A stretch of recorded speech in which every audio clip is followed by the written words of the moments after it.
Un terrain vague, c'est tout ce qu'il reste de la jungle à Calais. Ceux qui se chauffent au feu ce matin ne sont pas tristes d'être encore ici, mais fatigués. Ils vous invitent à prendre le thé dans les casseroles noires. Pendant 2 ans, Philippe Rhin y est venu régulièrement. De toutes ces rencontres est né un livre publié chez l'Harmattan. Suspendus aux arbustes, les manteaux et les vestes ont figé sous les grains de gel. J'avais été bouleversé par les migrants qui à la fois étaient toujours en situation de misère, mais aussi par ce qu'il y avait en face d'eux, c'est-à-dire ces bénévoles. Ces gens qui ont toujours donné, qui donnent encore aujourd'hui pour des personnes qui sont en situation de détresse. Je trouve que ça, c'est la fierté de Calais. Ce sont des héros. Ces gens-là sont des héros.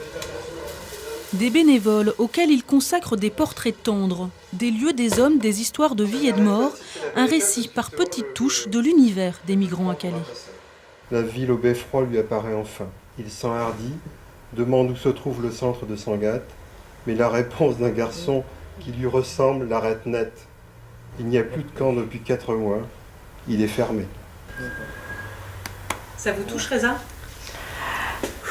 Reza est vraiment le symbole de cette marche terrible à travers tous les pays du monde pour arriver à prendre un peu de liberté à Calais. Calais, où il est toujours facile de discuter avec des migrants intrigués par ce livre et par cette jungle qu'ils n'ont pas connue.